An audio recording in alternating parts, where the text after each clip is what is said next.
വിശുദ്ധ വേദപുസ്തകത്തിലെ ആദ്യ കാവ്യഗ്രന്ഥവും ബൈബിളിലെ ഏറ്റവും പ്രാചീന ഗ്രന്ഥവുമായ യോബിൻ്റെ പുസ്തകം 6-ാം അധ്യായം 11-ാം തിരുവെഴുത്തിൽ യോബും സ്നേഹിതന്മാരുമായി നടക്കുന്ന സംവാദത്തിൽ യോബ് ഇങ്ങനെ പരിതപിക്കുന്നു.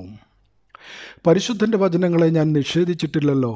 ഞാൻ കാത്തിരിക്കേണ്ടതിന് എൻ്റെ ശക്തി എന്തുള്ളൂ? ദീർഘക്ഷമ കാണിക്കേണ്ടതിന് എൻ്റെ അന്തം എന്ത്? എൻ്റെ ബലം കല്ലിൻ്റെ ബലമോ? എൻ്റെ മാംസം താമ്രമാകുന്നുവോ? സഹനങ്ങളിൽ തളർന്നു പോകുന്ന നാമും ഇപ്രകാരം പരിതപിക്കുകയും ദൈവത്തെ കുറ്റപ്പെടുത്തുകയും ചെയ്യാറുണ്ട്.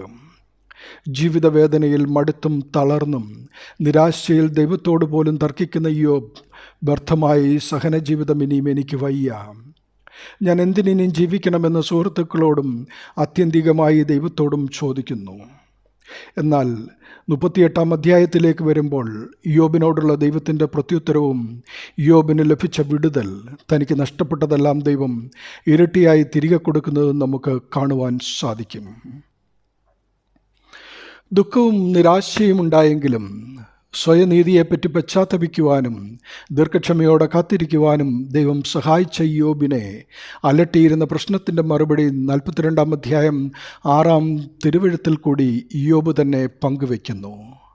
ഞാൻ നിന്നെക്കുറിച്ചൊരു കേൾവി മാത്രമേ കേട്ടിരുന്നുള്ളൂ, ഇപ്പോഴോ എൻ്റെ കണ്ണാൽ നിന്നെ കാണുന്നു. ആകയാൽ ഞാൻ എന്നെ തന്നെ വെറുത്ത് പൊടിയിലും ചാരത്തിലും കിടന്ന് അനുതപിക്കുന്നു.